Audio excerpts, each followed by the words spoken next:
ஒரு விஷயத்தை நம்ம புரிஞ்சுக்கணும். இயேசு கிறிஸ்துவை விசுவாசிக்கிறவர், இயேசு கிறிஸ்துன்னு சொல்றவங்க அனைவரும் கிறிஸ்தவர்கள் அல்ல. Praise the Lord.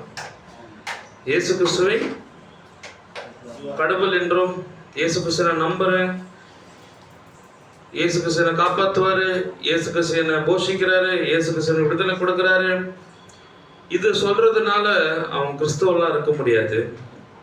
உண்மையான கிறிஸ்தவனுடைய அர்த்தம் என்ன தெரியுமா?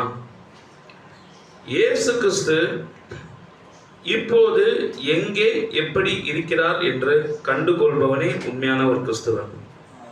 அல்லேலூயா. இயேசு கிறிஸ்து இங்கே இப்போது எங்கே எப்படி இருக்கிறார் என்று கண்டுகொள்பவனே உண்மையான ஒரு கிறிஸ்தவன். இந்த இயேசு கிறிஸ்துவானவர் இவரை இந்த